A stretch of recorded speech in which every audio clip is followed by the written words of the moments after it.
del 2017. ¿Qué tal? Muy buenos días, bienvenidos a su programa Contacto Directo. Revisamos quiénes son hoy nuestros invitados. Hoy nos acompañará Gabriela Rivadeneira, asambleísta nacional y secretaria ejecutiva de Alianza País. El diálogo propuesto por el presidente de la República, Lenín Moreno, ¿tiene exclusiones o hay lista negra en Alianza País?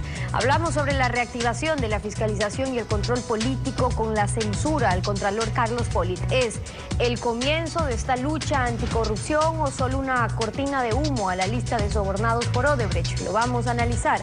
También hoy nos acompañarán Eliseo Azuero, asambleísta independiente, integrante de la bancada de Minoría e Integración Nacional. Vamos a hablar sobre la responsabilidad de la Asamblea Nacional en el control político de la administración del Estado, los juicios políticos al Contralor General y al Vicepresidente de la República. Y además, Mauricio Pozo, consultor económico y ex candidato a Vicepresidente de la República por el Partido Social Cristiano. El plan cuatrianual del gobierno y la recuperación de la economía nacional. ¿Hay el espacio necesario para programar un plan que supere este círculo vicioso de déficit fiscal, endeudamiento agresivo, aumento de carga tributaria, baja de producción y empleo? Vamos a examinarlo. La actualidad, los protagonistas, el análisis y la información en Contacto Directo.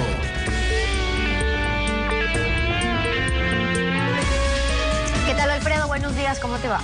Muy bien, Steffi. Buenos días a todos. Lenín Moreno, como presidente de la República y como presidente de Alianza País, ha definido que el proyecto político debe pasar de la confrontación al diálogo y hacer una cirugía mayor contra la corrupción. Gabriela Rivadeneira, como presidenta de la Asamblea Nacional, fue protagonista en el estilo anterior de la confrontación y ha formulado observaciones al diálogo y comparte el alcance de una cirugía mayor que en el espacio y en el tiempo supere la década de la Revolución Ciudadana. Gabriela Rivadeneira, asambleísta nacional y secretaria ejecutiva de Alianza País. Buenos días, bienvenida a Contacto Directo. Buenos días, Alfredo. Un saludo muy especial a todos los ecuatorianos y ecuatorianas. Respecto al diálogo, usted lo considera válido, pero no está de acuerdo en que el presidente Lenín Moreno invite a Cynthia Viteri y a Dalo Bucaram a aportar ideas en la lucha contra el microtráfico, porque esa fue la invitación concreta, solo para eso. ¿Hay una lista negra en Alianza País para el diálogo? No, me parece que el diálogo ha sido parte fundamental de la construcción de la Revolución Ciudadana. Recordemos nada más que la revolución inició con una gran minga participativa, esa lluvia de gente, marea de gente que fue justamente a Montecristi, a la construcción de esa constitución que parió la nueva patria. Fue parte inicial de ese país de participación, de confianza y creencia en la organización política y social, de tal manera que de ahí se ha desplegado una serie de acciones para mantener el diálogo como proceso de construcción social. Somos el único país en el mundo, por ejemplo, en aplicar la consulta prelegislativa para poder retroalimentar el contenido de las leyes directamente con la ciudadanía, directamente con las organizaciones. Hemos promovido una serie de normativa que faculta justamente la participación de la ciudadanía. Y ahí, haciendo un paréntesis, un llamado muy cariñoso a los gobiernos autónomos descentralizados para que puedan implementar no solamente los consejos de participación como es mandatorio, sino también la ocupación de la silla vacía, que son procesos también de participación ciudadana permanente en los territorios. El tema de las veedurías, del control social, me parece fundamental que el diálogo tenga que mantenerse y tenga que fortalecerse. Gracias al diálogo hemos podido seguir construyendo, contraponiendo, contrarrestando, retroalimentando un proceso de revolución ciudadana. No se puede observar que al comienzo en efecto hubo esa amplitud, esa gran amplitud, e incluso de esa manera creció también Alianza País, pero con el tiempo, como Alianza País fue ganando todas las elecciones y obteniendo las mayorías del caso, se convirtió en una especie de dogma de que para poder determinar algo habría que ganar una elección. Es decir, que de alguna manera ese buen comienzo se fue distorsionando con el tiempo a medida que Alianza País iba copando las diversas funciones del Estado. Me parece que todas las funciones del Estado tienen sus roles muy claros, específicos, autónomos e independientes, marcados por la Constitución de Montecristi. Pero me parece además que ahí nos da toda la razón. En 10 años pasamos 14 procesos electorales, es decir, confiando absolutamente en la voluntad mayoritaria del pueblo ecuatoriano, que es nuestro principal mandante.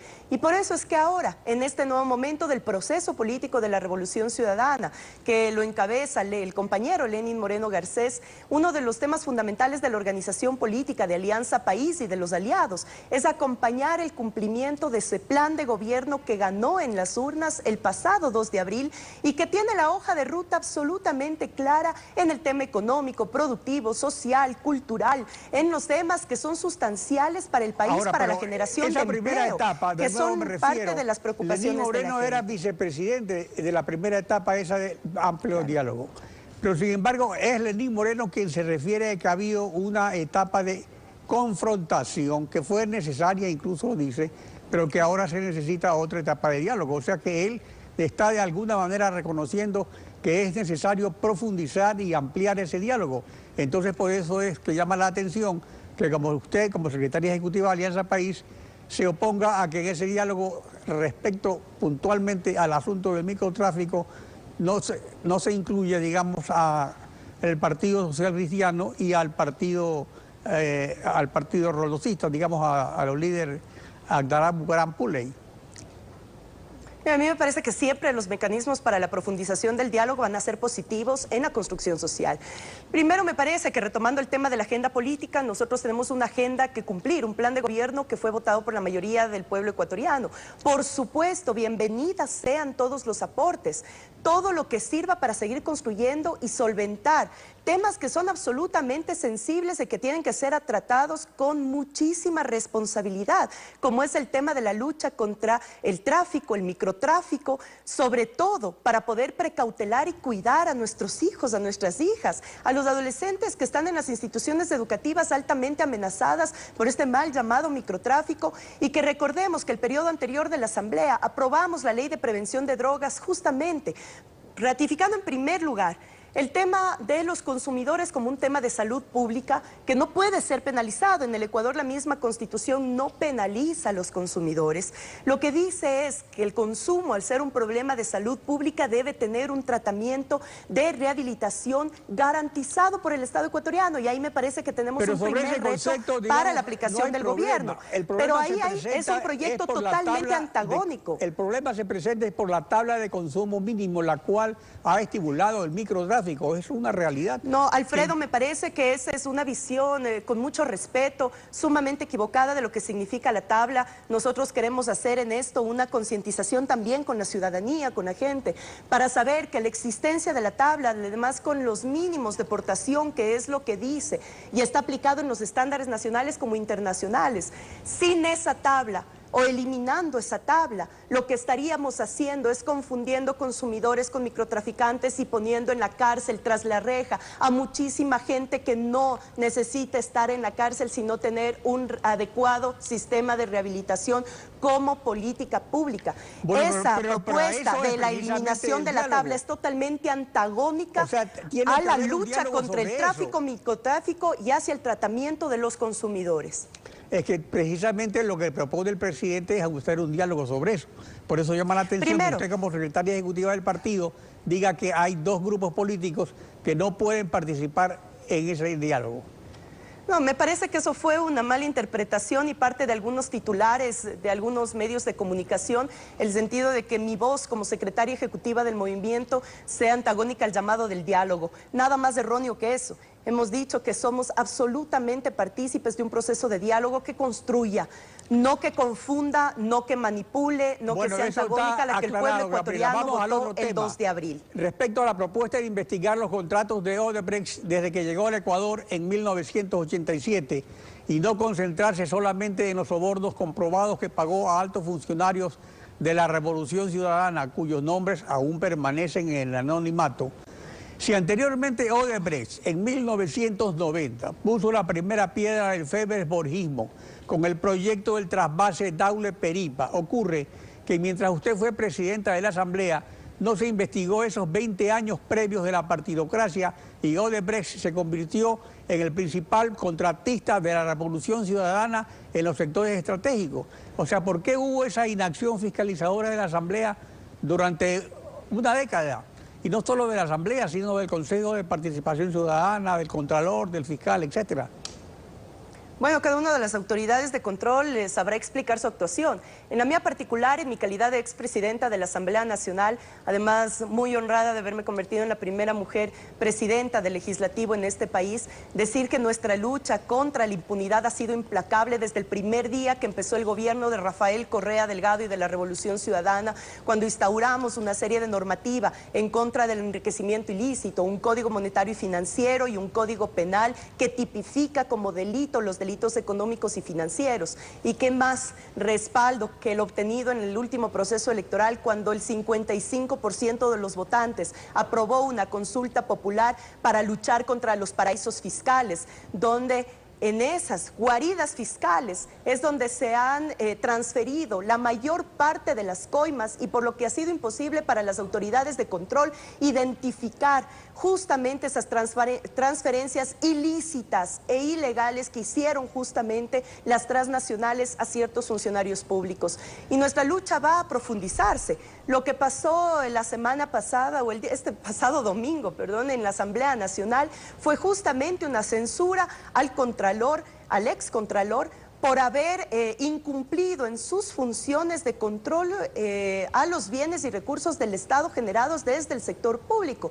Pero aquí sí aclarar, primero, por un funcionario no podemos satanizar a todo el sector público. Habemos una nueva camada y una generación de servidores públicos que sabemos muy bien y claramente cuál es nuestro rol dentro del sector público. Segundo, el tema de la corrupción ha sido un tema que lo hemos combatido de manera permanente. Tanto Rafael Correa como Lenín Moreno en sus 6 años de vicepresidente, como el vicepresidente Jorge Glass, han sido los que primero han denunciado. Los dineros que no se han devuelto? Los presos están... que usted posesionó, ha sido censurado en ausencia por haber faltado a su deber en los años que fue reelegido por concursos del Consejo de Participación Ciudadana.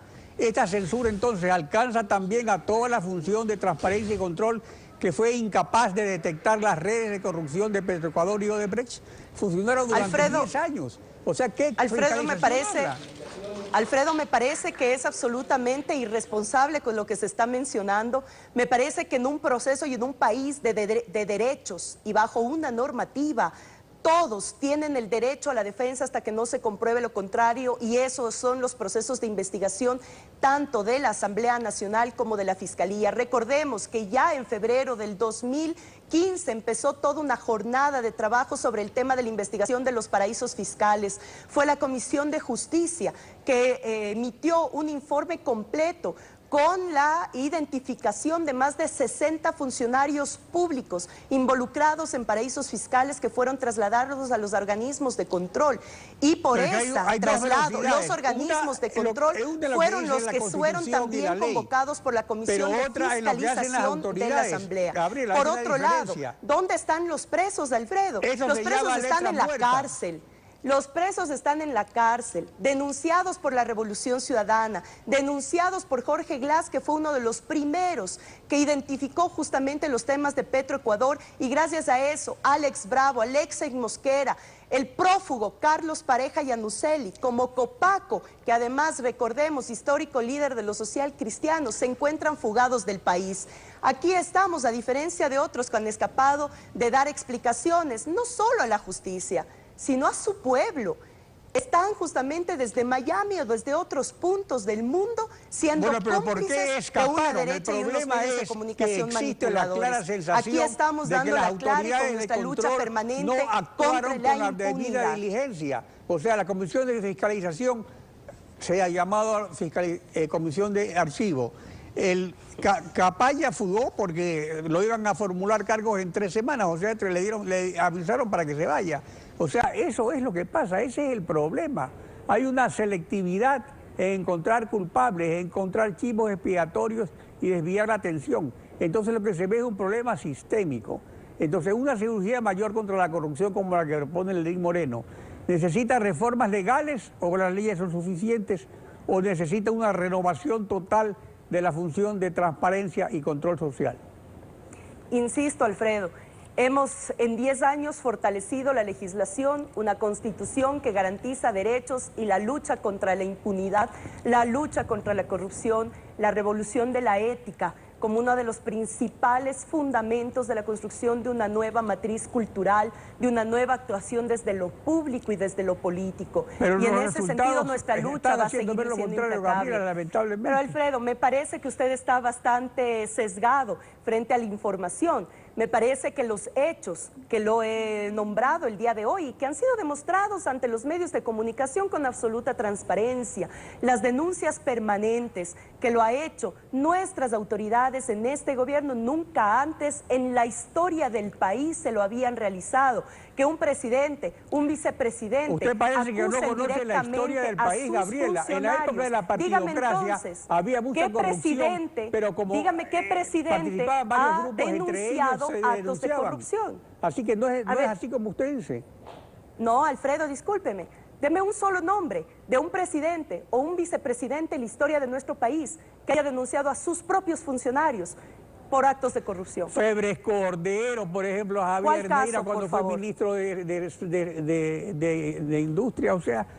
No se trata aquí de decir cualquier información. Querido Alfredo, con mucho respeto a usted, me parece que la ciudadanía merece siempre una información de altísima calidad y de ética. Esa es la lucha permanente. Y ventajosamente, gracias a la existencia de una normativa de derechos, de una ley de comunicación que permite contrarrestar, contraponer, de una nueva ciudadanía que ha madurado muchísimo en los últimos años, ya es mucho más difícil ser manipulados. Y yo creo que esa información que la recibimos de manera directa de parte de nuestras autoridades y de manera permanente, es la principal muestra de un sector público y político al servicio de las grandes mayorías de nuestro país. Y aquí no vamos a ocultar nada y lo hemos dicho con absoluta claridad.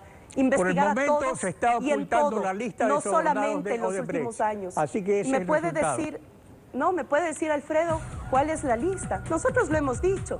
Hay una lista de nombres que han sido denunciados por los partícipes confesos de la empresa Odebrecht que tienen que ser investigados. Y el fiscal general de la Nación está sobre cada caso investigando cuál es la pertinencia de cada uno de esos nombres en los actos de corrupción. Veamos los resultados, Parte Gabriela, de eso fue justamente el juicio político que se lo ejecutó el pasado domingo en la Asamblea Nacional como una censura al excontralor. Así que me parece que más allá de sesgos informativos, la ciudadanía siempre va a merecer la información con veracidad, lo más completa, en el contexto necesario y por supuesto que en eso bienvenida sea toda acción de la ciudadanía, también como principal veedor y fiscalizador dentro del país, a seguir construyendo patria. Secretaria de Alianza País, gracias por acompañarnos hoy. Muchas gracias, Alfredo. Gracias. Esa es la opinión de Gabriela Rivadeneira. Nos vamos a una pausa y al regresar conoceremos en cambio la de Eliseo Azuero, asambleísta independiente, y vamos a hablar sobre esto y también los juicios políticos y su importancia en la activación del control político sobre la administración del Estado. ¿Qué ha pasado realmente en los últimos 10 años? Lo analizamos al volver. Quédese usted en nuestra sintonía.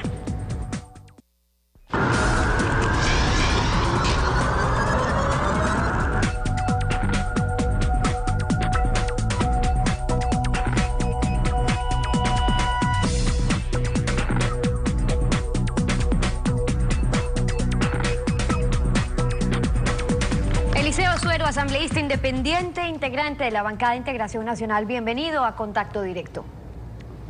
Muchas gracias, Estefanía. Un saludo atento a todos los ecuatorianos. Buenos días. Sobre lo que estamos discutiendo, el tema de fondo de todo lo que se ha visto también en los últimos días, es qué ha pasado con el control y la fiscalización para detectar todo esto a tiempo, no cuando explotan los temas que se han investigado internacionalmente y no les queda más acá que sacar a la luz los casos de corrupción.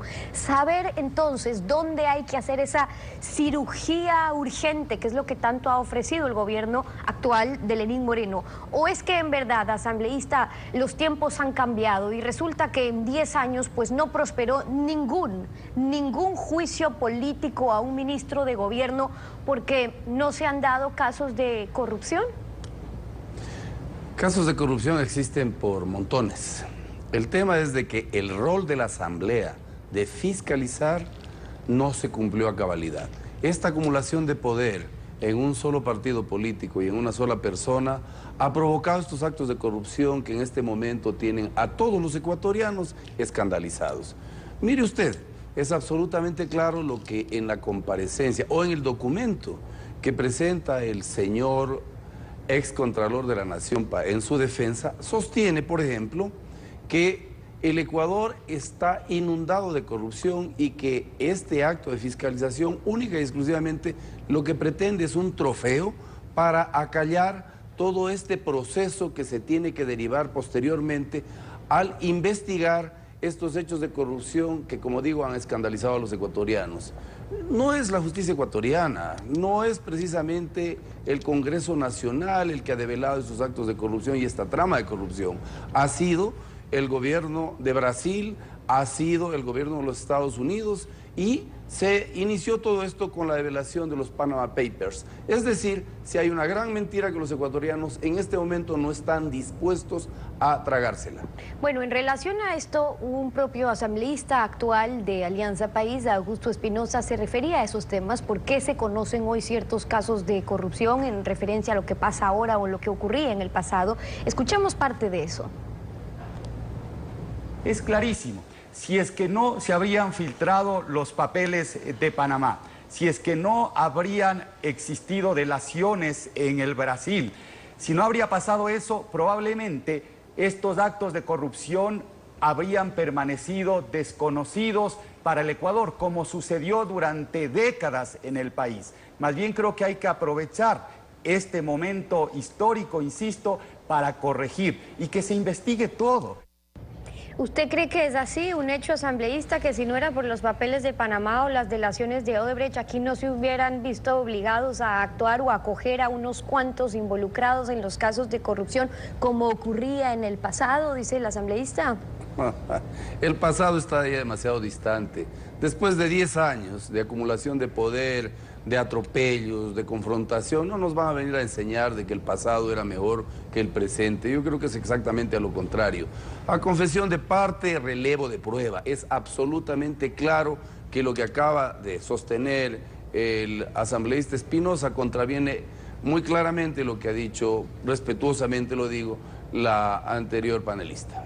Ahora, en el escrito de comparecencia, hablando sobre los juicios políticos, en el escrito de comparecencia del excontralor Carlos Polit, él decía específicamente, y lo citamos textual allí, que la intención de este juicio en su contra es distraer la atención del juicio al vicepresidente y contar con un chivo expiatorio, desviar la atención de la descomunal, dice él, carga de corrupción en la que el país se encuentra inmerso. Y entonces le pregunto, ahora que la Asamblea aprobó por unanimidad con 132 votos esta moción de censura al excontralor, ¿se están prestando ustedes también para el show que dice el excontralor o cuál es el fin?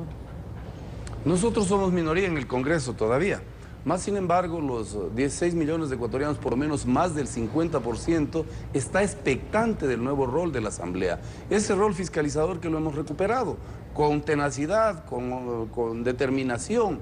Es decir, si ya el excontralor manifiesta que él es solo un chivo expiatorio en esta profunda corrupción en la que se encuentra el Estado ecuatoriano, definitivamente tiene que contarnos todo aquello que conoce. Y él sabe muy bien, porque de alguna manera fue beneficiado por 3 oportunidades del anterior gobierno para ser elegido como el contralor que debía cuidar los recursos de los ecuatorianos. Es clarísimo y evidente, por ejemplo, en el proceso de fiscalización, algunas intervenciones en donde se hablaba de que hay gente que ha traicionado la Revolución Ciudadana. Es más, permanentemente hicieron notar de que el Contralor de la Nación pertenecía a ese grupo que estableció un rol en materia política a lo largo de estos últimos años y que ha sido traicionada, en todo caso, la Revolución Ciudadana. Me parece a mí que los ecuatorianos ya no estamos como para ser engañados, como lamentablemente ha acontecido. Lo que sí es cierto es de que la el Consejo de Participación Ciudadana, que le dio puntuaciones elevadas con reglamentos artificiosos hechos para favorecer a determinadas personas, como que en el Ecuador solo existieran personas valiosas en un solo partido político. Bueno, Eso pero no se lo también traga dice nadie. el excontralor que todos sabemos que la decisión ya está tomada, dice él, que igual que en la comparecencia del señor Glass, que se encontraba absuelto de antemano, Carlos Polit será censurado. Y bueno, en efecto, después fue censurado. Y entonces, si no es por distraer la atención, ¿cuáles son las causales que usted comparte caben para censurar, por ejemplo, al excontralor? Las omisiones del contralor en el ejercicio de sus funciones. Las mismas que ellos sostienen para procesar en el juicio político al excontralor Polit. El incumplimiento de funciones.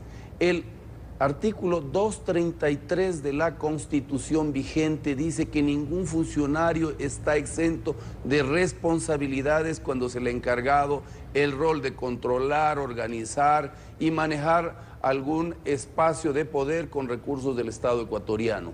Asimismo, si se habla del 129 en su numeral segundo, en donde se establece la figura, no se le dice al señor vicepresidente de que él está en el juicio político procesado por temas de orden penal.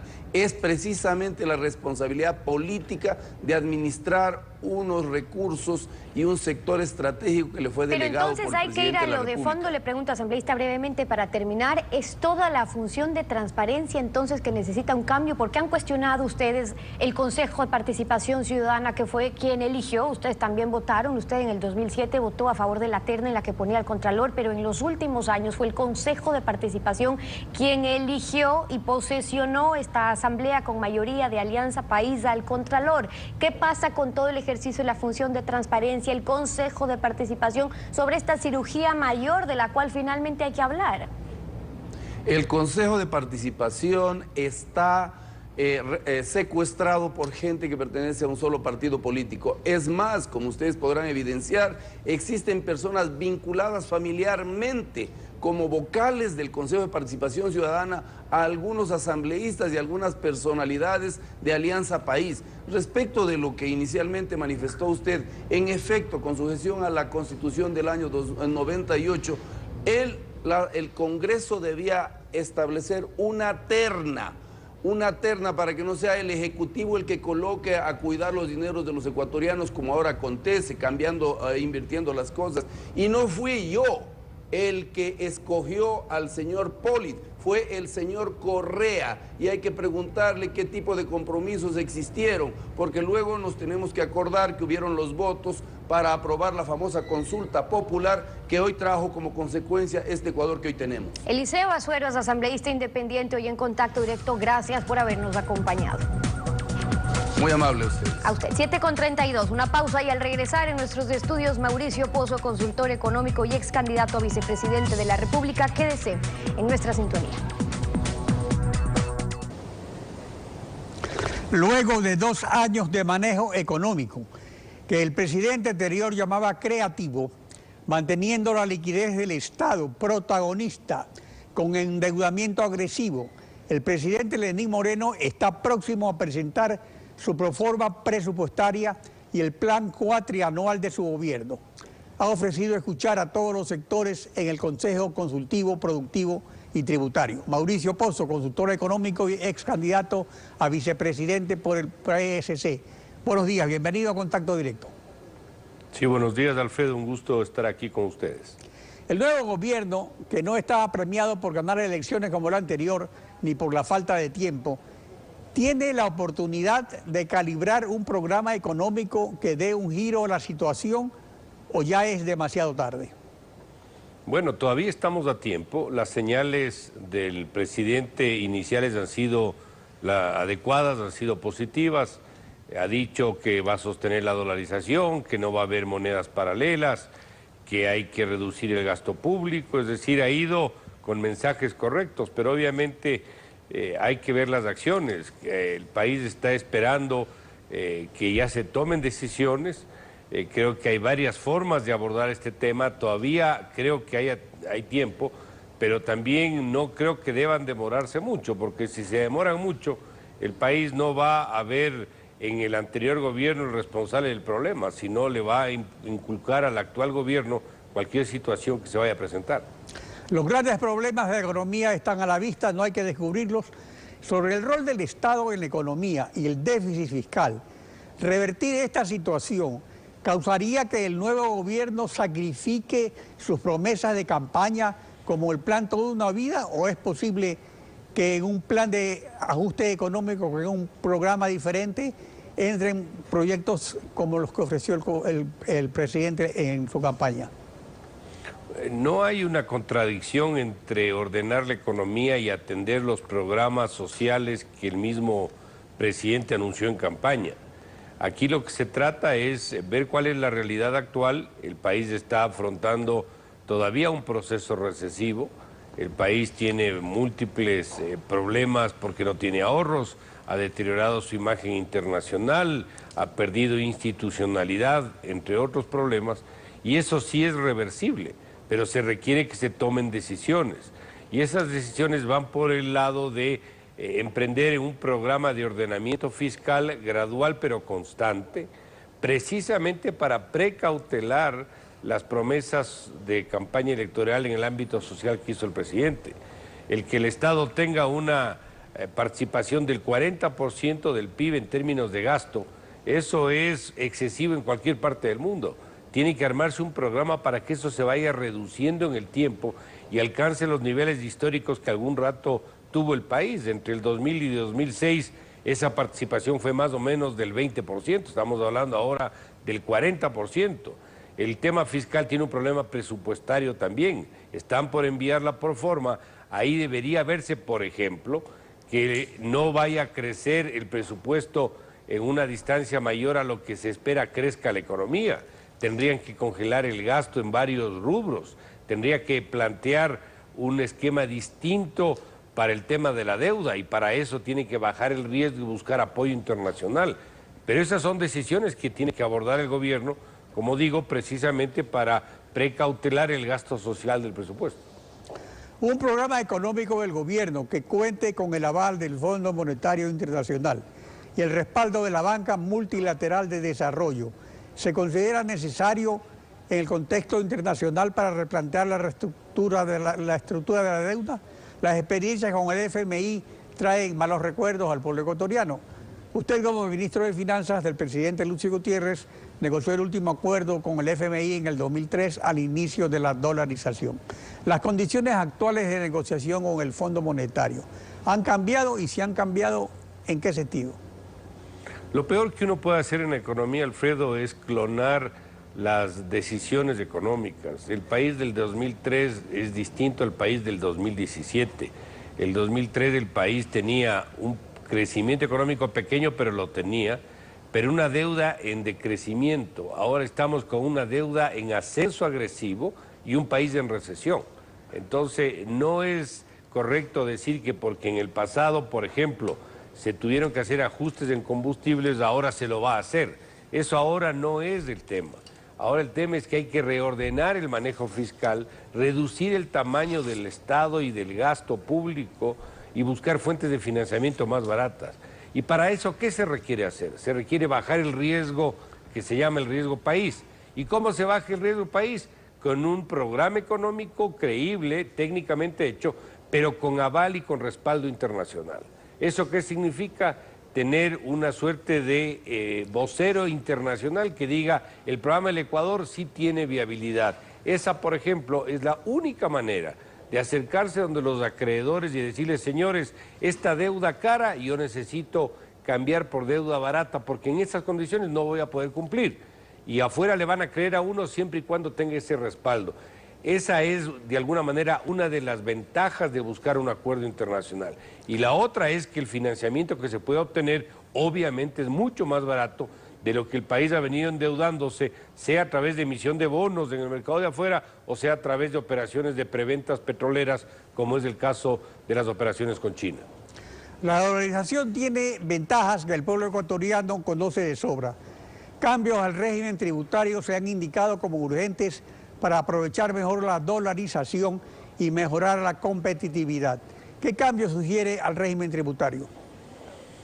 Como hemos venido con más de 20 cambios tributarios en los últimos 10 años, El país requiere una sola reforma, iniciando el actual gobierno, que incluya algunas decisiones como la eliminación del impuesto a la salida de divisas, tiene que eliminar el anticipo del impuesto a la renta, tiene que hacer una reducción selectiva de aranceles, tiene que botar al tarro de la basura el tema de la ley de plusvalía y de herencias, y de esta manera darle oxígeno al sector privado para que el sector privado le ayude al gobierno a que los impactos del ordenamiento de la economía no sean mayores, es decir, que pueda haber una ruta de recuperación del empleo y que la capacidad económica del país empiece a dar resultados. Si el sector privado no tiene ese apoyo, no tiene esa suerte de oxígeno y sobre todo no tiene esas reglas claras que esté esperando escuchar y sobre todo ver que toman las decisiones, no va a poder invertir y el país no va a poder salir